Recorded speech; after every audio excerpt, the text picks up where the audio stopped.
नमस्कार दोस्तों, आप सभी लोगों का स्वागत है आपके अपने चैनल स्टडी विद आर्यन पर। देखिए दोस्तों, हम लोगों की एनसीईआरटी ज्योग्राफी चल रही थी, जिसमें हमने आपके 2 अध्याय चैप्टर फर्स्ट संसाधन और चैप्टर सेकंड कंप्लीट करवा दिया था। आज उसी क्रम में हम आप लोगों के लिए लेकर के आए एनसीईआरटी ज्योग्राफी का चैप्टर थर्ड, जिसका नाम है खनिज और शक्ति संसाधन। ओके दोस्तों, ये सारे चैप्टर हम आपको एमसीक्यूज में कंप्लीट करवा रहे हैं। तो बढ़ते हैं हम अपने आज के पहले प्रश्न की ओर। उससे पहले आप लोगों से निवेदन है कि चैनल को सब्सक्राइब जरूर कर दीजिएगा। दोस्तों बढ़ते हैं अपने प्रश्न की ओर।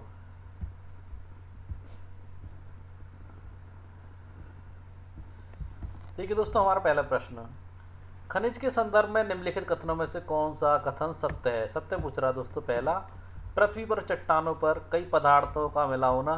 पृथ्वी पर चट्टान परपटी पर फैले हुए होते हैं। प्राकृतिक रूप से प्राप्त होने वाला पदार्थ जिसका निश्चित रासायनिक संघटक हो, यह सभी स्थान पर समान रूप से वितरित होते हैं। तो दोस्तों मैं आपको बता दूं, पृथ्वी पर जो खनिज है वह समान रूप से वितरित नहीं होते हैं। कहीं पर मरुस्थल हैं, कहीं पर चट्टानें हैं, कहीं पर पठार है। तो कि दोस्तों यहाँ पर आपका चौथा ऑप्शन गलत है। देखिए थोड़ा सा ब्रीफ कर देता हूँ आप लोगों को कि खनिज क्या है। दोस्तों, पृथ्वी पर खनिज कुदरती तौर पर बनते हैं। ये आमतौर पर अकार्बनिक सैम होते हैं, यानी जीवन से उत्पन्न नहीं होते हैं। ओके दोस्तों, जैसे कि लोहा हुआ, कोयला हुआ, तांबा हुआ आदि, हर खनिज की अपनी एक विशिष्ट रासायनिक बनावट और होती है दोस्तों। ओके दोस्तों, आगे समझाता हूँ दोस्तों आपको थोड़ा सा। ये देखिए देखिए खनिज सभी स्थानों पर समान रूप से वितरित नहीं होते हैं। पहाड़ी क्षेत्रों में खनिज समान रूप से नहीं होंगे। मैदानी क्षेत्रों में अलग खनिज पाए जाते हैं। वे किसी क्षेत्र विशेष या सेल समूहों में संकेंद्रित होते हैं। कुछ खनिज ऐसे भी क्षेत्रों में पाए जाते हैं जो आसानी से अभिगम्य यानी कि आसानी से नहीं मिलते हैं, जैसे आर्कटिक महासागर, संस्तर और अंटार्कटिका। तो दोस्तों मैं आपको बता दूं, ये आर्कटिक में आपका तांबा मिलता है, निकेल मिलता है, कोयला, तेल, प्राकृतिक गैस, फॉस्फेट, बॉक्साइट, हीरा, लोह अयस्क और आपका सोना जैसे खनिज आपके वहाँ पर पाए जाते हैं दोस्तों, जिसका दोहन वहाँ पर किया जाता है। इसके विपरीत दोस्तों यहाँ पर अंटार्कटिका के बारे में बता देता हूँ आपको। अंटार्कटिका में भी दोस्तों कोयला, लोहा अयस्क, तेल, तांबा, सोना जैसे खनिज हैं। लेकिन दोस्तों एनवायरमेंटल यानी कि पर्यावरणीय प्रोटोकॉल के कारण इन पर अभी खनन की अनुमति नहीं है और भविष्य में भी इनका दोहन करना बेहद महंगा और कठिन है। ओके दोस्तों, आगे देखते हैं। खनिज विभिन्न प्रकार के भूवैज्ञानिक परिवेश में अलग अलग दशाओं में निर्मित होते हैं। देखिए दोस्तों, भूवैज्ञानिक परिवेश क्या होता है। देखिए दोस्तों, भूवैज्ञानिक परिवेश का मतलब है भूवैज्ञानिक वातावरणों में विभिन्न भूवैज्ञानिक प्रक्रियाओं के माध्यम से बनते हैं, जिनमें दोस्तों पिघली हुई चट्टानों को ठंडा होने से बनते हैं। बाष्पीकरण और ऊष्मा और दबाव के पहले से मौजूद खनिजों में परिवर्तन होता रहता है। जैसे दोस्तों कोयले से हीरा बनना, दाब और ताप के कारण भी बहुत सारे खनिजों का डेवलपमेंट होता है। आगे देखिए, वे बिना किसी मानवीय हस्तक्षेप के प्राकृतिक क्रियाओं द्वारा निर्मित होते हैं। दोस्तों उनमें किसी प्रकार का मानवीय हस्तक्षेप नहीं होता, ये वह सत्य है। खनिज अपने भौतिक गुणों और विलेयता के आधार पर पहचाने जाते हैं। ये बात भी बिल्कुल दोस्तों सही है। प्रत्येक खनिज का दोस्तों अपना रंग होता है, धारियाँ होती हैं, कठोरता होता है, चमक होती है, क्रिस्टल रूप और चुंबकीय गुण शामिल होता है। ये गुण दोस्तों खनिजों की पहचान और वर्गीकरण के कारण महत्वपूर्ण होते हैं और खनिज भी रासायनिक संरचना और आंतरिक परिमाणविक संरचना पर निर्भर करते हैं। आगे बढ़ते हैं दोस्तों। देखिए प्रश्न नंबर सेकंड, मनुष्य के भोजन एवं पेंसिल में पाए जाने वाले खनिज का नाम है। देखिए दोस्तों, खनिज धात्विक भी होते हैं, अधात्विक भी। मनुष्य के भोजन में भी बहुत सारे खनिज पाए जाते हैं। तो प्रश्न पूछ रहा है, मनुष्य के भोजन एवं पेंसिल में पाए जाने वाले खनिज का क्या नाम है। कैल्शियम है, फॉस्फोरस, पोटेशियम है, ग्रेफाइट। तो दोस्तों मैं आपको बता देता हूँ, मनुष्य के भोजन और पेंसिल में पाए जाने वाले खनिज का नाम ग्रेफाइट है दोस्तों। दोस्तों ग्रेफाइट जो पेंसिल की जो निब होती है आपकी, वो ग्रेफाइट की बनी होती है। अब दोस्तों कैल्शियम भी एक खनिज है दोस्तों, ये मनुष्य को दही से, दूध से, पनीर से मिलता है, जो हड्डी और दांतों के लिए मजबूत है। फॉस्फोरस की बात करें दोस्तों तो ये भी एक खनिज है, ये आयरन है, रक्त के लिए दोस्तों आवश्यक होता है और जो अनाज से, मांस से, डेयरी उत्पाद से मिलता है। पोटेशियम की अगर बात करें दोस्तों तो पोटेशियम फलियों से, केले से, खट्टे फल से, हरी सब्जियों से शरीर को ठीक करने के काम के लिए यूज़ में आता है दोस्तों। तो ये भी खनिज है दोस्तों। प्रश्न नंबर तीसरा देखते हैं दोस्तों। खनिज अवयवों के अनिश्चित संगठन वाले एक या एक से अधिक खनिजों का एक समूहन क्या कहलाता है दोस्तों, या कहलाता है। पहला विकल्प यहाँ पर दे रखा शैल कहलाता है, दूसरा कूपक कहलाता है, तीसरा खनन कहलाता है, चौथा आपका कहलाता है अयस्क। तो मैं दोस्तों आप लोगों को बता देता हूँ कि खनिज अवयवों के अनिश्चित संगठन वाले एक या एक से अधिक खनिजों का एक जो समूह होता है वो शैल कहलाता है दोस्तों। शैल के विषय में थोड़ा सा और ब्रीफ कर देता हूँ दोस्तों। शैल जो है पृथ्वी की पपड़ी, जिसे क्रस्ट बोलते हैं, क्रस्ट से बनने वाले खनिजों का कोई भी प्राकृतिक पिंड हो सकता है। पिंड यानी कि मतलब कि एक स्ट्रक्चर, मोटा सा गोल सा स्ट्रक्चर जो होता है ना, जिससे हम एक खंडे नुमा कह सकते हैं। और ये कठोर या कोमल हो सकते हैं दोस्तों, और दो या दो से अधिक खनिजों के मिश्रण से बनते हैं दोस्तों। या यूँ कह सकते हैं कि शैल खनिज कोई विशेष प्रकार का खनिज नहीं है, बल्कि यह उन खनिजों को कहते हैं जो शैल और चट्टानों का निर्माण करते हैं। ओके दोस्तों, अब देखिए यहाँ पे एक अयस्क शब्द भी दे रखा है। तो अयस्क के विषय में मैं थोड़ा सा आपको बताना चाहूँगा कि अयस्क क्या होता है। देखिए, वे प्राकृतिक चट्टाने तलछट होते हैं जिसमें एक या एक से अधिक मूल्यवान खनिज, विशेष रूप से धातुएं, इतनी अधिक मात्रा में होती हैं कि उन्हें आर्थिक रूप से प्रॉफिटेबल तरीके से निकाला जा सकता है। ओके दोस्तों, आगे बढ़ते हैं। देखिए, शैल जिससे खनिजों का खनन किया जाता है अयस्क कहे जाते हैं। अयस्क के विषय में आपको बता चुका हूँ, ये इतनी अधिक मात्रा में होती हैं कि वो आर्थिक रूप से प्रॉफिटेबल तरीके से निकाला जा सकता है इनको। ओके दोस्तों, एक या एक से अधिक मूल्यवान खनिज होते हैं उसमें, या प्राकृतिक चट्टान या तलट होती हैं दोस्तों, तलछट होती हैं। अगला देखिए, यद्यपि 2800 से अधिक खनिजों की पहचान की गई है, जिसमें से केवल लगभग 100 खनिज अयस्क खनिज समझे जाते हैं। ओके दोस्तों, आगे बढ़ते हैं। देखिए, खनिज के प्रकार के संदर्भ में निम्नलिखित कथनों पर विचार कीजिए। देखिए, संरचना के आधार पर खनिज दो प्रकार के होते हैं, धात्विक या अधात्विक। दूसरा दोस्तों, धात्विक खनिज में कच्चे धातु रूप में होती है जो ऊष्मा और विद्युत को संचालित करती है। तीसरा, अधात्विक खनिज में धातु नहीं होती, चूना पत्थर, अभ्रक, जिप्सम इसके उदाहरण हैं। खनिज ईंधन जैसे कोयला, पेट्रोलियम, यह ना तो धात्विक खनिज में आते हैं ना अधात्विक में। तो दोस्तों देखिए, उपरोक्त कथनों में से कौन सा कथन असत्य है? केवल पहला व दूसरा, केवल दूसरा व तीसरा, केवल चौथा, या उपरोक्त सभी? तो दोस्तों पहले प्रश्न का उत्तर देता हूँ। खनिजों के प्रकार के संदर्भ में निम्नलिखित कथनों पर विचार कीजिए। तो दोस्तों, खनिज ईंधन जैसे कोयला, पेट्रोलियम, ये ना तो धात्विक खनिज में आते हैं ना अधात्विक में। तो दोस्तों आपका जो पॉइंट है यहाँ पर, ये गलत दे रखा है यहाँ पर, यानी कि केवल चौथा ही यहाँ पर गलत है। देखिए धात्विक खनिज क्या होते हैं? धात्विक खनिज वो होते हैं दोस्तों जिनमें धातु होती है, और अधात्विक खनिज वो होते हैं दोस्तों जिनमें धातु नहीं होती है। और ये आपका कोयला और ये पेट्रोलियम है ना, ये दोनों आपके अधात्विक खनिज के अंतर्गत आते हैं। इसलिए यूँ नहीं कह सकते ये ना धात्विक है ना अधात्विक, क्योंकि ये कोयला और पेट्रोलियम आपका, दोबारा बता देता हूँ, अधात्विक खनिजों के अंतर्गत आते हैं। अगले प्रश्न की ओर बढ़ते हैं दोस्तों। देखिए पांचवा, धात्विक खनिज के प्रकार के संदर्भ में निम्नलिखित कथनों पर विचार कीजिए। किसके प्रकार के बारे में पूछ रहा है? धात्विक खनिज के बारे में। देखिए, लोह अयस्क, बॉक्साइट, मैग्नीज अयस्क धात्विक खनिज के कुछ उदाहरण हैं। या धात्विक खनिज दो प्रकार के होते हैं, लोह अथवा अलोह। लोह खनिज में लोह अयस्क, मैग्नीज और क्रोमाइट में लोहा होता है। अलोह खनिज में सोना, चांदी, तांबा या शीशा व लोहा हो सकते हैं। तो दोस्तों मैं आपको बता दूं, जब आगे यहाँ पर दे रखा है अलोह खनिज, अलोह खनिज में तो फिर आपका लोहा कैसे आ जाएगा? तो दोस्तों ऑब्वियसली यहाँ पर आपको दिख रहा है कि चौथा ऑप्शन गलत है। तो देखिए, उपरोक्त कथनों में से कौन सा कथन असत्य है? केवल पहला व दूसरा? नहीं दोस्तों, पहला व दूसरा तो बिल्कुल सही है। फिर देखते हैं केवल दूसरा व तीसरा, दूसरा व तीसरा भी सही है। तो यहाँ पर आपका चौथा वाला विकल्प गलत है। देखिए, क्रोमाइट में लोहा होता है, और क्रोमाइट एक खनिज है जो लोहे और क्रोमियम का ऑक्साइड होता है, जिसे शुद्ध करने पर लोहा मिलता है दोस्तों। ओके दोस्तों, अलोह खनिज में लोहा नहीं होता है दोस्तों। ओके दोस्तों, अलोह खनिज में क्या नहीं होता? लोहा नहीं होता है। लोह खनिज में लोहा होता है। आगे बढ़ते हैं। देखिए प्रश्न नंबर 6, प्राकृतिक गैस को धरातल के नीचे से निकालने के लिए किस विधि का प्रयोग किया जाता है? प्रवेदन विधि का, कूपक का, कूपकी खनन का, विवृत खनन का? तो दोस्तों मैं आपको बता देता हूँ, प्राकृतिक गैस को जमीन के नीचे से निकालने के लिए प्रावेदन विधि का यूज़ किया जाता है। देखिए, प्रावेदन विधि, अपतट तेल का प्रावेदन करने के लिए मशीन लगाई गई है। ये मैंने आपको दिखाया किस प्रकार से निकाला जाता है। आगे बढ़ते हैं। प्रश्न नंबर 7, खनिज निष्कर्षण के प्रकारों के संदर्भ में निम्नलिखित कथनों पर विचार कीजिए।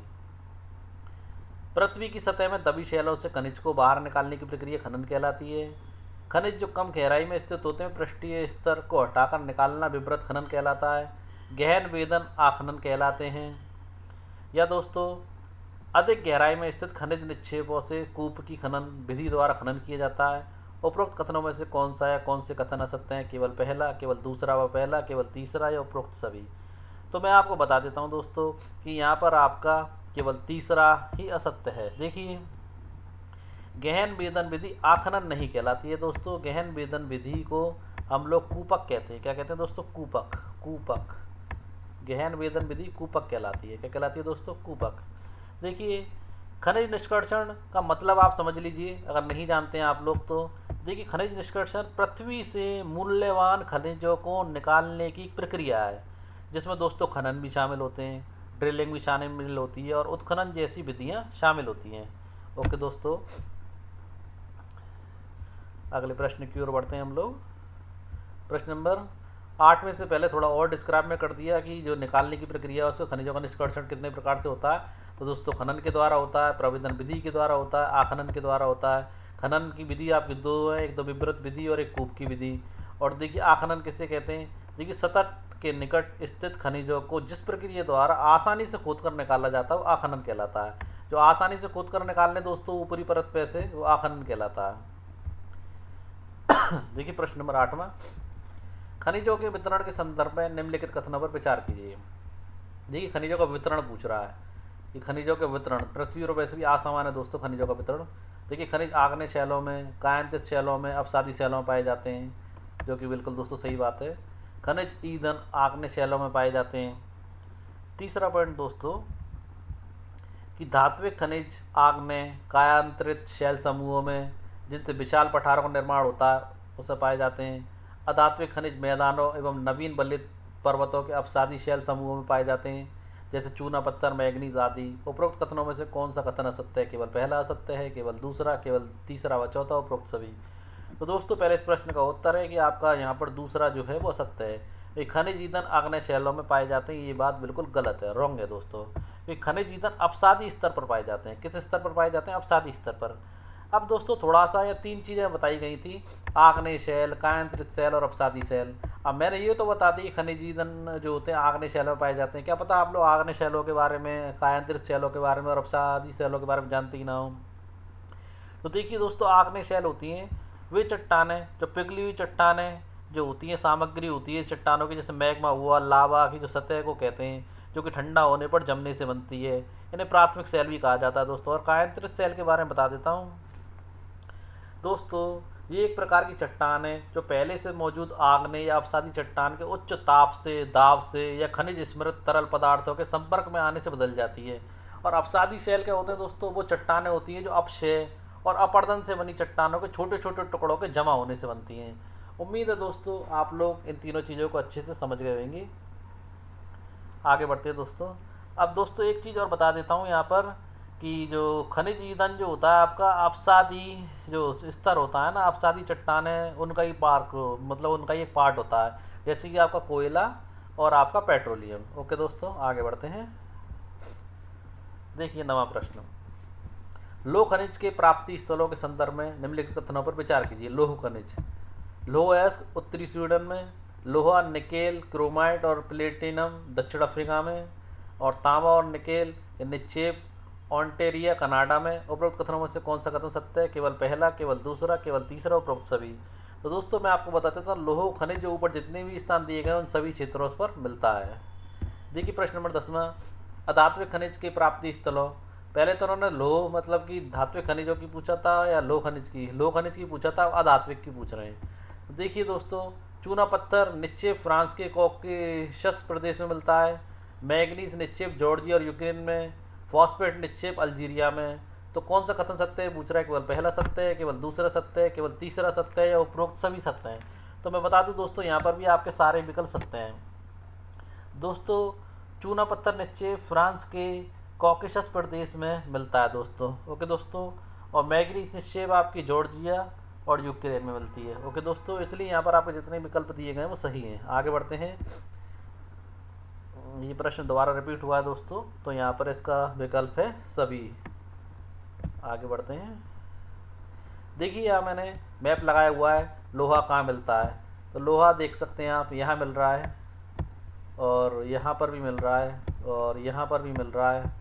और तांबा कहाँ मिलता है?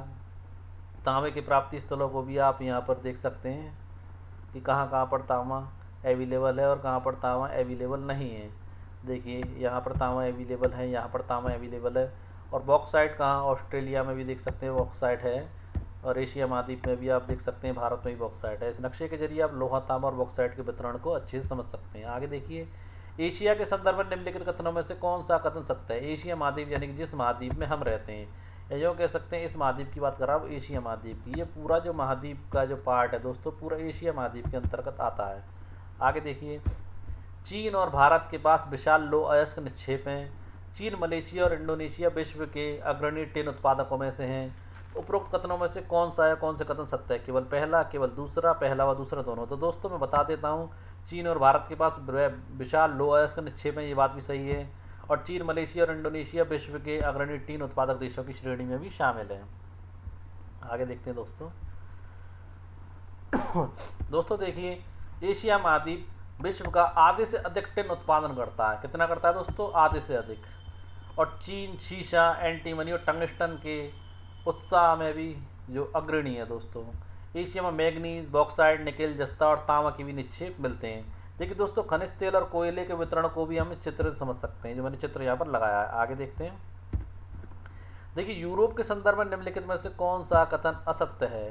देखिए दोस्तों, किस की बात कर रहा है ये? यूरोप के संदर्भ में। नक्शे में आप देख सकते हैं यूरोप कहाँ पर है, यूरोप यहाँ पर है। तो यूरोप के संदर्भ में प्रश्न पूछ रहा है कि यूरोप के संदर्भ में निम्नलिखित में से कौन सा कथन है। यूरोप में किसके बारे में पूछ रहा है? क्योंकि जो आपके खनिज है उनके वितरण के संबंध में। तो देखिए, यूरोप विश्व में लौह अयस्क का अग्रणी उत्पादक है। रूस, यूक्रेन, स्वीडन और फ्रांस लौह अयस्क के विशाल निक्षेप वाले देश हैं। तो दोस्तों देखते हैं कथनों में से कौन सा कथन सत्य है। केवल पहला, केवल दूसरा या दोनों। तो दोस्तों मैं आपको बता देता हूँ, ये दोनों ही आपके सत्य हैं। अगला प्रश्न देखते हैं। प्रश्न नंबर, देखिए, तांबा, शीशा, जस्ता, मैग्नीज और निकेल खनिजों के निक्षेप पूर्वी यूरोप और यूरोपीय रूस में पाए जाते हैं, जो नक्शे में आप देख सकते हैं। देखिए प्रश्न नंबर 14 में, उत्तरी अमेरिका के संदर्भ में निम्नलिखित कथनों में से कौन से कथन असत्य हैं। ग्रेट लेक के उत्तर में कनाडियन शील्ड प्रदेश, अपलेशियन प्रदेश और पश्चिम की पर्वत श्रृंखला। थर्ड ऑप्शन, पश्चिमी कार्डिलेरा में तांबा, शीशा, जस्ता, सोना और चांदी के विशाल भंडार हैं। यह विश्व में उच्च कोटि के लौह अयस्क का सबसे बड़ा उत्पादक है। उपरोक्त कथनों में से कौन सा कथन असत्य है। केवल पहला, केवल दूसरा, केवल तीसरा और केवल चौथा। तो दोस्तों मैं बता दूं आपको, यहाँ पर आपका चौथा कथन असत्य है।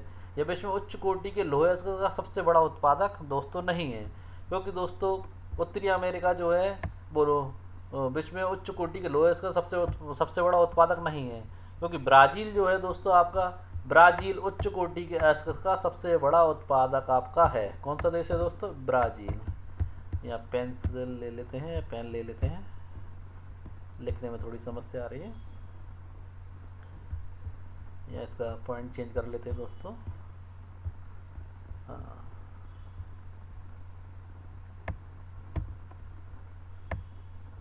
ये देखिए ब्राज़ील। आगे बढ़ते हैं अपने अगले प्रश्न की ओर।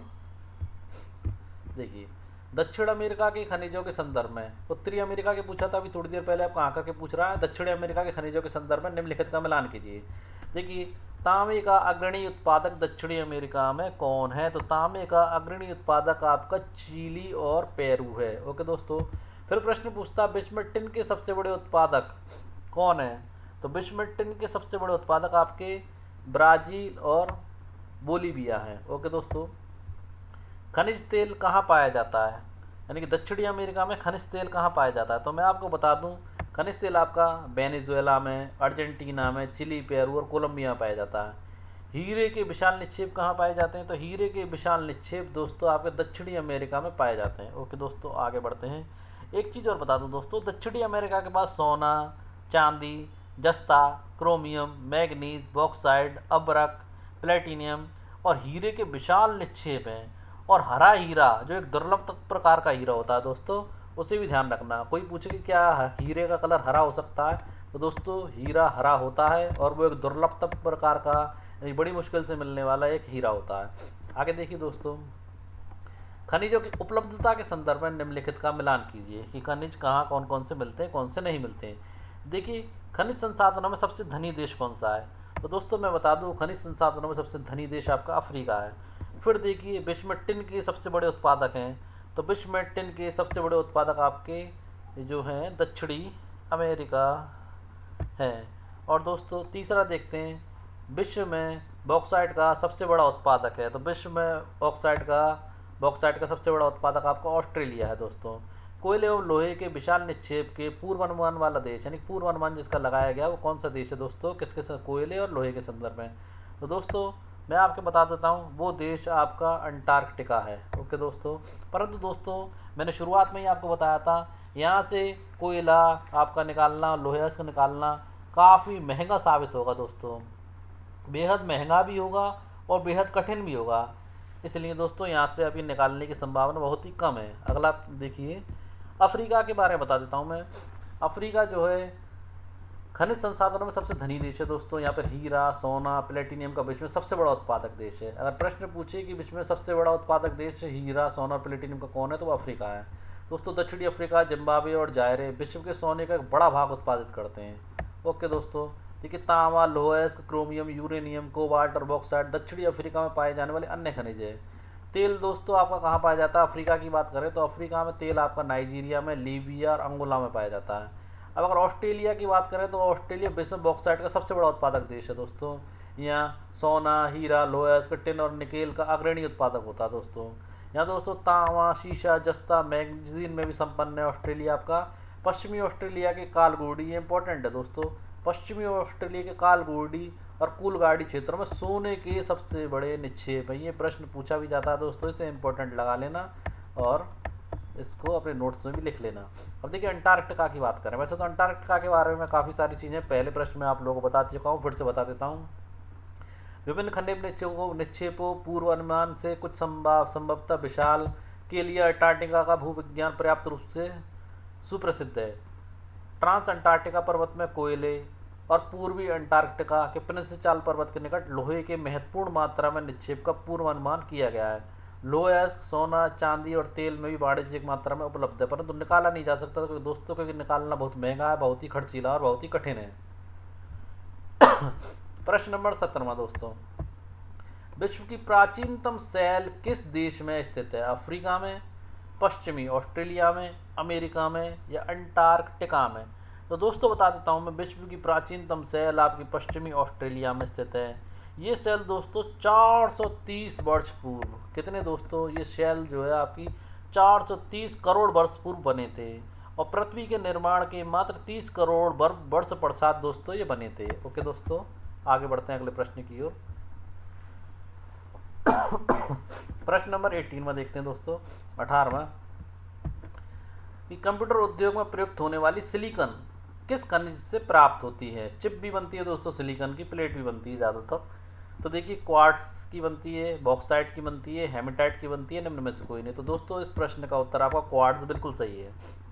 अब देखिए हेमेटाइट और मैग्नेटाइट खाद्य पदार्थों में लौह अयस्क प्राप्त होता है इन दोनों से। तो दोस्तों ओके दोस्तों,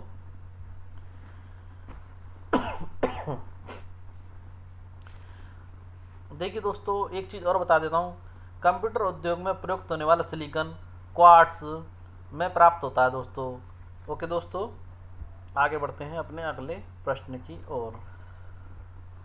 देखिए प्रश्न नंबर 19वां, एल्युमिनियम किस अयस्क से प्राप्त होता है? क्वार्ट्ज से प्राप्त होता है, बॉक्साइट से प्राप्त होता है, या आपका पायराइट से प्राप्त होता है, या अर्जेंटाइट से प्राप्त होता है? तो दोस्तों एल्युमिनियम हम लोगों को जिस अयस्क से प्राप्त होता है उसका नाम है बॉक्साइट। किसका क्या नाम है दोस्तों?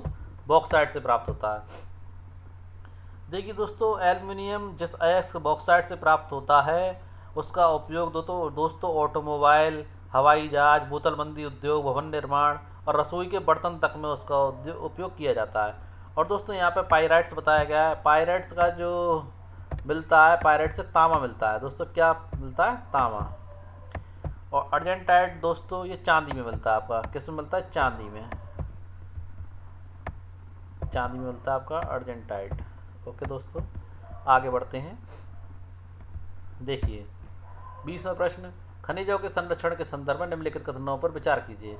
खनिज अनवीनकरणीय संसाधन है, धातुओं का पुनर्चक्रण, खनन की प्रक्रिया में बर्बादी को घटाना। उपरोक्त कथनों में से कौन सा कथन सत्य है? तो दोस्तों केवल पहला, केवल दूसरा, केवल तीसरा, उपरोक्त सभी। तो दोस्तों मैं बता देता हूँ यहाँ पर आपके हमारे उपरोक्त तो सभी सही हैं। अब दोस्तों क्यों सही हैं? देखिए, खनिज अनवीनकरणीय संसाधन है। खनिजों के निर्माण और संचालन में हजारों वर्ष लगते हैं और मानवीय उपयोग की दर की तुलना में निर्माण की दर बहुत धीमी है। और देखिए दोस्तों, धातुओं का पुनर्चक्रण का एक अपना तरीका होता है जिससे खनिज संसाधनों को संरक्षित किया जा सकता है। ओके दोस्तों, मैंने आपको जैसे कि बताया खनिज अनवीनकरणीय संसाधन है, तो इसके बारे में मैंने आपको पहले चैप्टर में भी बताया था, दोबारा से बता देता हूँ। अनवीनकरणीय संसाधन वो होते हैं दोस्तों जिनका नवीनीकरण नहीं हो सकता, या फिर दोबारा नवीनीकरण या पुनः पूर्ति होने में हजारों वर्ष लगें, और उन हजारों वर्षों की अवधि का आकलन इस प्रकार किया जाता है कि वे अवधि मानव जीवन की अवधि से बहुत अधिक होती है। ओके दोस्तों, देखिए अगला प्रश्न, प्रश्न नंबर 21वां, पेट्रोलियम एवं इससे बनने वाले उत्पादों को क्या कहा जाता है? काला सोना, सफ़ेद सोना, हरा सोना, उपरोक्त सभी। तो दोस्तों मैं आपको बता देता हूँ, पेट्रोलियम इससे बनने वाले उत्पादों को काला सोना कहा जाता है। प्रश्न नंबर 22वां, अनवीनकरणीय संसाधन कौन से हैं? हवा, पानी, सौर ऊर्जा या खनिज? और दोस्तों अनवीनकरणीय संसाधन आपके खनिज हैं। अनवीनकरणीय संसाधन जैसे कि अभी बताया आपको, जो दोस्तों जिनका पुनः पूर्ति हजारों वर्षों में होती है या पुनः पूर्ति नहीं हो सकती, वो अनवीनकरणीय संसाधन कहलाते हैं। देखिए अगला प्रश्न कि प्रश्न नंबर 23वां, ऊर्जा के परंपरागत स्रोतों के संबंध में निम्नलिखित कथनों पर विचार कीजिए। ऊर्जा के परंपरागत स्रोत वो हैं जो लंबे समय से सामान्य उपयोग में लाए जा रहे हैं। दूसरा, ईंधन और जीवाश्म ईंधन परंपरागत ऊर्जा के दो स्रोत हैं।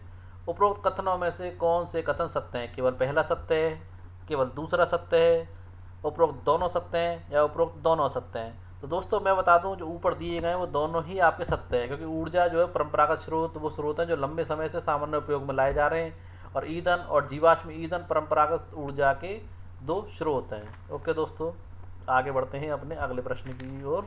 देखिए प्रश्न नंबर 24वां, ईंधन के संबंध में निम्नलिखित में से कौन सी बात असत्य है? गलत बात पूछ रहा है दोस्तों। भारतीय ग्रामीण परिवेश में 10% से अधिक ऊर्जा ईंधन से प्राप्त की जाती है। पौधे और जानवरों के अवशेष लाखों वर्षों तक भूमि में दबे रहने एवं ताप दाब के प्रभाव से जीवाश्म ईंधनों में बदल जाते हैं। ये बात बिल्कुल सही है दोस्तों। हमारी ज़मीन के अंदर वर्षों तक, लाखों वर्षों तक ताप और दाब झेलने के बाद जो पौधे होते हैं और जो जानवरों के जो अवशेष होते हैं वो जीवाश्म ईंधनों में बदल जाते हैं। कोयला, प्राकृतिक गैस, पेट्रोलियम परंपरागत ऊर्जा के स्रोत हैं दोस्तों। ये बात बिल्कुल सही है। देखिए, विश्व की जनसंख्या द्वारा इनका अत्यधिक प्रयोग के कारण शीघ्र ही समाप्त होने वाले। दोस्तों बिल्कुल अत्यधिक दोहन के कारण आपको कोयला हुआ, पेट्रोलियम हुआ, गैस हुआ, ये सारे के सारे जल्दी समाप्त होने की कगार पर हैं। तो दोस्तों यहाँ पर असत्य कौन सा है? तो मैं बता दूं दोस्तों, पहला विकल्प आपका असत्य इसलिए है क्योंकि भारतीय ग्रामीण प्रदेश में 50% से अधिक ऊर्जा का प्रयोग ईंधन से होता है दोस्तों। जैसे गोबर से हुआ, पेड़ पौधों से हुआ, ईंधन से दोस्तों जो ऊर्जा प्राप्त की जाती है। ओके दोस्तों, 24वें प्रश्न का उत्तर मैंने आप लोगों को बता दिया पहला। अगला प्रश्न देखते हैं अपना। देखिए, कोयले के संदर्भ में निम्नलिखित कथनों पर विचार कीजिए। इस जीवाश्म ईंधन का उपयोग घरेलू ईंधन, लोहा, इस्पात, बाष्प इंजनों और विद्युत उत्पन्न करने में किया जाता है। कोयले से प्राप्त विद्युत को तापीय ऊर्जा कहते हैं। कोयला लाखों वर्ष पूर्व विशाल फर्न और दलदल के पृथ्वी की परतों में दबने से बना है, जो कि बिल्कुल सही बात है दोस्तों। विश्व में अग्रणी कोयला उत्पादक देशों में भारत शामिल है। अब देखिए, उपरोक्त कथनों में से कौन से कथन सत्य हैं? केवल पहला व दूसरा, केवल तीसरा, केवल चौथा, उपरोक्त सभी। तो 25वें प्रश्न का उत्तर मैं आपको बता देता हूं दोस्तों। पहले थोड़ा सा डिस्क्राइब करना चाहूँगा। प्रश्न नंबर आपका तीसरा, जो कि मैंने बताया कि आपका जो तीसरा है वो ये कहता है कोयला लाखों वर्ष पूर्व फर्न और दलदल में पृथ्वी की परतों में दबा रहा था। उसके कारण दोस्तों कोयले का ही निर्माण होता है। दलदल में जो पृथ्वी के नीचे दबे रहते हैं उसके कारण निर्माण होता है। और तो दोस्तों अंतर्निहित धूप के रूप में जाना जाता है, यानी कि ज़मीन के नीचे जो धूप पड़ती है उसके कारण कोयले का निर्माण होता है दोस्तों। तो यहाँ पर जो आपका जो ऑप्शन है उपरोक्त तो सभी यहाँ पर सही है कोयले के संदर्भ में। अब देखिए, भारत के कोयला उत्पादक क्षेत्र झरिया, धनबाद, बोकारो किस राज्य में स्थित हैं? झारखंड में स्थित हैं, आपके पश्चिम बंगाल में स्थित हैं, महाराष्ट्र में स्थित हैं या राजस्थान में स्थित हैं? तो दोस्तों आपके जो भारत के कोयला उत्पादक राज्य है वो झारखंड में स्थित है, झरिया, धनबाद और बोकारो। दोस्तों परंतु एक बात बता देता हूँ दोस्तों, पश्चिम बंगाल का रानीगंज भी कोयला उत्पादक उत्पादक क्षेत्र है। कौन सा दोस्तों? रानीगंज। इसको लिख लेना दोस्तों, कि रानीगंज भी एक कोयला उत्पादक क्षेत्र है। आगे बढ़ते हैं अगले प्रश्न की ओर। देखिए प्रश्न नंबर 27वां, भारत में मुख्य पेट्रोलियम उत्पादक क्षेत्र नहीं है, नहीं है पूछ रहा दोस्तों। असम में डिगबोई, मुंबई में बॉम्बे, कृष्णा और गोदावरी नदियों के डेल्टा, सिंधु नदी का डेल्टा। दोस्तों मुंबई में बॉम्बे आई का फोटो आपका 2 रुपये के नोट पर पहले दिखाया जाता था, ये भी है। असम में डिगबोई से भी तेल प्राप्त किया जाता है। कृष्णा और गोदावरी नदियों के डेल्टा से ही पेट्रोलियम पदार्थ प्राप्त किया जाता है, परंतु सिंधु नदी के डेल्टा से पेट्रोलियम उत्पादक क्षेत्र नहीं माना जाता। ओके दोस्तों आगे बढ़ते हैं। देखिए पेट्रोलियम शब्द कैसे बना है बता देता हूँ। पेट्रोलियम शब्द 2 शब्दों के मिलने से बना। पहला शब्द है आपका पेट्रा। पेट्रा का जो अर्थ है आपका पेट्रा ही है दोस्तों, और ओलियम का अर्थ तेल से लिया गया है। ओके दोस्तों, इसलिए पेट्रोलियम का अर्थ शैल या तेल है। या पेट्रा का अर्थ दोस्तों यहाँ पर गलत लिख दिया गया है, पेट्रा का अर्थ यहाँ पर शैल है। क्या दोस्तों? शैल। और आपका ओलियम का अर्थ दोस्तों तेल है, यानी कि शैल तेल। ओके दोस्तों आगे देखते हैं। पेट्रोलियम के मुख्य उत्पादक देश कौन कौन से हैं? तो दोस्तों इराक है। मध्य एशिया के देश दोस्तों ज़्यादातर पेट्रोल को बेचते हैं और धनी संपन्न उसी के द्वारा बनते हैं। जैसे इराक में कुछ प्रतिबंध भी लगाए जा रहे थे अमेरिका के द्वारा। इराक हुआ, शायद सऊदी अरब हुआ और कतर हुआ। अन्य प्रमुख उत्पादक राज्य दोस्तों आपका संयुक्त अरब अमीरात है, रूस है। वर्तमान में आपका भारत पर जो टैक्स वगैरह अमेरिका द्वारा लगाया जा रहा है वो रूस से तेल खरीदने के कारण लगाया जा रहा है, क्योंकि अमेरिका का ऐसा मानना है कि भारत रूस से तेल खरीद के उसे फिल्टर करके बेच रहा है, इसलिए भारत पर 50% तक टैक्स फिलहाल लगा दिया गया है। ओके दोस्तों आगे बढ़ते हैं। देखिए 28वां प्रश्न, प्राकृतिक गैस के संबंध में नीचे दिए गए कथनों में से कौन सा कथन सत्य नहीं है? प्राकृतिक गैस कोयला निक्षेपों के साथ पाई जाती है।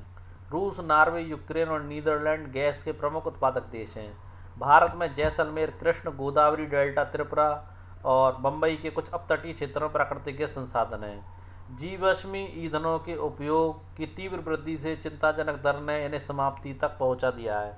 तो दोस्तों 28वें प्रश्न का जो सही नहीं है वो पूछ रहा है प्राकृतिक, तो जो आपका पहला ऑप्शन यहाँ पर दिया गया है, प्राकृतिक गैस कोयला निक्षेपों के साथ पाई जाती है। मैं आपको बता दूं दोस्तों, प्राकृतिक गैस आपका कोयला निक्षेपों के साथ कतई नहीं पाई जाती, जबकि ये तो पेट्रोलियम के साथ पाई जाती है। किसके साथ पाई जाती है दोस्तों? पेट्रोलियम के साथ। आप लिख सकते हैं पेट्रोलियम के साथ ये पाई जाती है, ना कि कोयला के साथ। ओके दोस्तों, पेट्रोलियम के साथ, पेट्रोलियम निक्षेपों के साथ पाई जाती है। इसका प्रयोग दोस्तों शैल और वाणिज्यिक ईंधनों के रूप में किया जाता है। आगे बढ़ते हैं। प्रश्न नंबर 29वां, पेट्रोलियम और डीजल की तुलना में कम प्रदूषण करने वाली गैस है, यानी कि जो कम प्रदूषण फैलाती है पेट्रोलियम और डीजल की तुलना में। Sulphur dioxide, carbon monoxide, ozone और संपीड़ित प्राकृतिक गैस। तो दोस्तों संपीड़ित प्राकृतिक गैस को सीएनजी भी कहते हैं, और दोस्तों यही एकमात्र ऐसी गैस है जो कम प्रदूषण फैलाती है। ओके दोस्तों सल्फर डाइऑक्साइड को SO2 कहते हैं दोस्तों, कार्बन डाइऑक्साइड को CO और ओजोन को O3। ओके दोस्तों आगे बढ़ते हैं अगले प्रश्न की ओर। देखिए प्रश्न नंबर 30वां, सलल जल विद्युत परियोजना किस राज्य में है? पंजाब, हरियाणा और राजस्थान में, मंदसौर मध्य प्रदेश में, तेलंगाना आंध्र प्रदेश में, झारखंड पश्चिम बंगाल में, जम्मू कश्मीर में। तो मैं आपको बता दूं दोस्तों, जो सतत जल विद्युत परियोजना यानी कि जल से बिजली बनाने की परियोजना, ये आपकी जम्मू कश्मीर में है। अब अगर जब यहाँ पर बात आई है दोस्तों बाकी स्टेटों की, तो बता देता हूँ पंजाब, हरियाणा और राजस्थान दोस्तों ये भाखड़ा नाकल जल विद्युत परियोजना का भाग है जो सतलुज नदी पर बनी हुई है। लिख लेना दोस्तों ये बात आप। अब दोस्तों मंदसौर के बारे में बता देता हूँ। मंदसौर जो आपकी गांधी सागर जल विद्युत परियोजना है वो चंबल नदी पर मंदसौर मध्य प्रदेश में बनाई गई है। और दोस्तों तेलंगाना आंध्र प्रदेश के बारे में बता देता हूँ। कृष्णा नदी पर ये तेलंगाना और मध्य प्रदेश के बीच में नागार्जुन सागर जो आपकी जल विद्युत परियोजना बनाई गई है। अब दोस्तों झारखंड और पश्चिम बंगाल आपका रह गया, इसके बारे में भी आपको जानकारी दे देता हूँ कि दामोदर नदी घाटी पर स्वतंत्र भारत की सबसे पहले बहुउद्देशीय नदी घाटी परियोजना दोस्तों जो 7 जुलाई 1948 को स्थापित हुई दामोदर नदी पर झारखंड और पश्चिम बंगाल राज्य में फैली हुई है, जल विद्युत परियोजनाओं के दोस्तों भारत की सबसे पहली। इन सारी चीज़ों को दोस्तों आप नोट्स बना करके लिख लेना। एक चीज़ और बता दूं दोस्तों, जल से विद्युत बनाने की प्रक्रिया क्या होती है दोस्तों। वैसे तो मैंने यहाँ पर एक इमेज लगा दी है, उससे आप समझ सकते हैं, फिर भी थोड़ा डिस्क्राइब कर देता हूँ दोस्तों। देखिए, वर्षा और नदी जल को ऊंचाई से गिराने के लिए हम लोग इकट्ठा करते हैं और बांध के अंदर से पाइप के द्वारा बहता हुआ जल बांध के नीचे स्थित टरबाइन के ऊपर गिरता है। ओके दोस्तों, जैसा मैंने इस फोटो में दिखाया उसके द्वारा दोस्तों जल विद्युत बनाया जाता है। आगे बढ़ते हैं अपने अगले प्रश्न की ओर। प्रश्न नंबर 31वां, विश्व का पहला जल विद्युत उत्पादन करने वाला देश है। पराग्वे, नॉर्वे, ब्राजील, चीन। दोस्तों इस प्रश्न का आपका उत्तर है नॉर्वे। दोस्तों विश्व की ऊर्जा का 1.4 हिस्सा जल विद्युत ऊर्जा से उत्पन्न होता है और विश्व के जल विद्युत के अग्रणी उत्पादक देश दोस्तों आपके नॉर्वे के बाद जो है पराग्वे है दोस्तों, और दोस्तों ब्राजील भी है आपका, और चीन भी है, पर सबसे पहला जो है वो नॉर्वे है। दोस्तों ऊर्जा के गैर परंपरागत स्रोतों में शामिल नहीं है।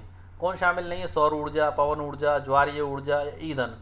तो दोस्तों मैं आपको बता दूं, ऊर्जा के गैर परंपरागत सोर्सों में आपका ईंधन जो है वो शामिल नहीं है।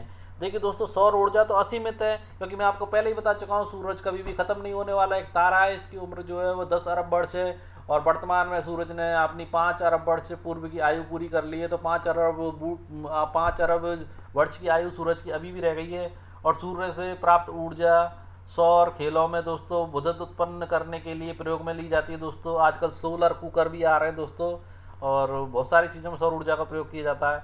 और अगर पवन ऊर्जा की बात करें दोस्तों, तो पवन ऊर्जा के विषय में बता दूं ये असीमित है, जो कभी खत्म नहीं जो कभी खत्म नहीं होगी दोस्तों। पवन चक्कियों का उपयोग अनाजों को पीसने के लिए, जल निकालने के लिए लंबे समय से किया जा रहा है दोस्तों। अब दोस्तों ज्वारीय ऊर्जा की बात करें तो ज्वार से उत्पन्न ऊर्जा, इस ऊर्जा को समुद्र के जो सकरे मुहाने होते हैं दोस्तों, उस सकरे मुहानों में बांध के निर्माण से इसका जो ज्वारीय ऊर्जा का निर्माण किया जाता है। देखिए यहाँ देखिए दोस्तों, सौर ऊर्जा का और उपयोग आपके सौर तापक, सौर कुकर, सोलर ड्रायर के साथ साथ समुदाय विशेष को रोशनी देने के लिए, यातायात संकेतों में भी होता है। जैसे आप लोग देख सकते हैं सौर ऊर्जा प्राप्त करने के लिए सोलर पैनल लगाया हुआ है। ज्वारीय ऊर्जा देखिए, ज्वार ऊर्जा के समय ज्वारों की ऊर्जा का उपयोग बांध में स्थापित टरबाइन को घुमाने के लिए किया जाता है। रूस, फ्रांस और भारत में कच्छ की खाड़ी में विशाल ज्वारीय मील के क्षेत्र हैं। चित्र भी मैंने यहाँ पर लगाया हुआ है दोस्तों, जैसे आप देख सकते हैं। देखिए प्रश्न नंबर 33वां, परमाणु ऊर्जा के संदर्भ में निम्नलिखित कथनों पर विचार कीजिए। देखिए परमाणु ऊर्जा प्राकृतिक तौर से प्राप्त रेडियो सक्रिय पदार्थ जैसे यूरेनियम और थोरियम के परमाणुओं के केंद्रक यानी कि जैसे न्यूक्लियस बोलते हैं, में संग्रहित ऊर्जा से प्राप्त होती है। ये बात बिल्कुल सही है दोस्तों। परमाणु ऊर्जा के सबसे बड़े उत्पादक संयुक्त राज्य अमेरिका और यूरोप हैं। ये बात भी सही है दोस्तों। भारत में स्थित परमाणु ऊर्जा के केंद्र तमिलनाडु में कलपक्कम, महाराष्ट्र में तारापुर, राजस्थान में कोटा के निकट राणा प्रताप सागर, उत्तर प्रदेश में नरोरा और कर्नाटक के केंगा है। तो दोस्तों ये बात भी आपकी सही है। तो यहाँ देख सकते हैं उपरोक्त में से कौन सा कथन सत्य है। तो पहला दूसरा भी सत्य है, दूसरा तीसरा, केवल पहला या उपरोक्त सभी वाला ऑप्शन आएगा दोस्तों। आगे बढ़ते हैं। चौथे से प्रश्न, भारत के किन राज्यों के पास यूरेनियम के विशाल निक्षेप हैं या भंडार है? पंजाब और हरियाणा, राजस्थान और झारखंड, जम्मू और कश्मीर और आपका उत्तर प्रदेश। तो दोस्तों क्या आप लोग इस प्रश्न का उत्तर बता सकते हैं? अगर आप लोग नहीं जानते तो मैं आप लोगों को बता देता हूँ। भारत में राजस्थान और झारखंड दो ऐसे रास्ते हैं जिनके पास यूरेनियम जो परमाणु बमों में आवश्यक होता है या परमाणु ऊर्जा के लिए आवश्यक होता है, उसके विशाल भंडार हैं दोस्तों। आगे बढ़ते हैं दोस्तों। देखिए 35वां प्रश्न, भारत के किस राज्य में थोरियम, यही परमाणु ऊर्जा के लिए आवश्यक है दोस्तों, थोरियम विशाल मात्रा में उपलब्ध है? तमिलनाडु में उपलब्ध है आपका, या आपका केरल में उपलब्ध है, या जम्मू कश्मीर में उपलब्ध है, या राजस्थान में? तो दोस्तों मैं आपको बता देता हूँ, ये हमारा विशाल मात्रा में भारत में केवल एक ही राज्य जहाँ पाया जाता है, वो है आपका केरल। और केरल में भी दोस्तों मोनोजाइट बालू में पाया जाता है। कहाँ पर पाया जाता है? मोनोजाइट बालू में पाया जाता है। आप लिख लेना किस में पाया जाता है? मोनोजाइट बालू में। अगला प्रश्न देखते हैं दोस्तों। देखिए भारत में भूतापीय ऊर्जा संयंत्र कहाँ कहाँ स्थित है? हिमाचल प्रदेश में, लद्दाख में, विकल्प पहले और दूसरे में, उपरोक्त में से कोई नहीं। तो दोस्तों भारत में भूतापीय संयंत्र आपका जो विकल्प तीसरा बिल्कुल सही है, हिमाचल प्रदेश और लद्दाख में स्थित है। हिमाचल प्रदेश में मैं आपको बता देता हूँ, मणिकरण एक जगह है, वहाँ पर स्थित है। तो लिख लेना दोस्तों, हिमाचल प्रदेश में मणिकरण में स्थित हैं, और लद्दाख में पुंगा घाटी। कौन सी घाटी दोस्तों? पुंगा घाटी में आपके भूतापीय ऊर्जा संयंत्र स्थित हैं। लिख लेना दोनों चीज़ें दोस्तों। आगे देखते हैं। ताप ऊर्जा जो पृथ्वी से प्राप्त की जाती है भूतापीय ऊर्जा कहलाती है। पृथ्वी के अंदर गहराई बढ़ने के साथ तापमान में लगातार वृद्धि होती है दोस्तों, ये तो आप सभी लोग जानते हैं। देखिए कभी कभी ये तापमान ऊर्जा भू सतह पर गर्म जल के झरनों के रूप में प्रकट होती है। यह ताप ऊर्जा शक्ति उत्पादन में प्रयुक्त की जाती है। देखिए वर्षों से गर्म जल के स्रोत के रूप में भूतापीय ऊर्जा को खाना बनाने के लिए यूज़ में लेते हैं, नहाने के लिए भी यूज़ में लेते हैं दोस्तों, और दवाइयाँ बनाने के लिए भी यूज़ में ली जाती है, और ऊष्मा प्राप्त करने के लिए भी यूज़ में ली जाती है। आप देख सकते हैं मणिकरण में भूतापीय ऊर्जा की सहायता से भोजन पकाना, भोजन पकाया भी जा रहा है दोस्तों। साइड में आप देख सकते हैं ये इन चीज़ों को। आगे बढ़ते हैं। देखिए प्रश्न नंबर 37वां, विश्व का सबसे बड़ा भूतापीय ऊर्जा संयंत्र कहाँ स्थित है? यूएसए में, न्यूजीलैंड में, आइसलैंड में, फिलीपींस और मध्य प्रदेश में। तो दोस्तों को विश्व का सबसे बड़ा भूतापीय ऊर्जा संयंत्र जो आपका है यूएसए में स्थित है। कहाँ पर स्थित है दोस्तों? यूएसए में स्थित है। यूएसए के बाद दोस्तों न्यूजीलैंड में, फिर आइसलैंड में, फिर फिलीपींस और मध्य अमेरिका में स्थित है। अब देखिए दोस्तों, बायोगैस के संदर्भ में निम्नलिखित कथनों पर विचार कीजिए। बायोगैस जैसे गोबर गैस भी बनाई जाती है, गोबर गैस भी कहते हैं दोस्तों। बायोगैस संयंत्र वही होता है दोस्तों। देखिए जैविक अपशिष्ट बैक्टीरिया और बायोगैस संयंत्र में अपघटित होते हैं। ये अनिवार्य रूप से मीथेन और कार्बन डाइऑक्साइड का मिश्रण है। उपरोक्त कथनों में से कौन सा कथन सत्य है? केवल पहला, केवल दूसरा, उपरोक्त सभी। तो मैं आपको बता दूं दोस्तों, यहाँ पे आपके सभी ऑप्शन सही हैं। देखिए दोस्तों, जैविक अपशिष्ट जैसे मृत पौधे, जंतुओं के अवशेष, पशुओं के गोबर, रसोई के अपशिष्ट गैसीय ईंधन में बदल जाते हैं, इसको बायोगैस कहते हैं। एक टैंक है दोस्तों, इसके अंदर सारी चीज़ें आप देख सकते हैं आ रही हैं, मृदा, गैस, खाद सड़ करके यहाँ पे एक गैस बनती है। ओके दोस्तों, इसे बायोगैस कहते हैं। तो दोस्तों आज की हमारी वीडियो आप लोगों को कैसी लगी ये कमेंट्स में ज़रूर बताना दोस्तों। चैनल को सब्सक्राइब करना मत भूलना दोस्तों, लाइक ज़रूर करें दोस्तों। और आज की वीडियो हमारी थोड़ी लंबी थी दोस्तों, पर हम किसी भी टॉपिक को समझाना अपना महत्वपूर्ण उद्देश्य समझते हैं, इसलिए दोस्तों वीडियो लंबी होना इम्पोर्टेंट नहीं है। बात ये इम्पोर्टेंट है कि हमारे मित्रों को कोई टॉपिक अच्छे से समझ में आए। ओके दोस्तों, वीडियो कैसी लगी कमेंट में ज़रूर बताएं। चैनल को लाइक करना, सब्सक्राइब करना ना भूलें। जय हिंद दोस्तों।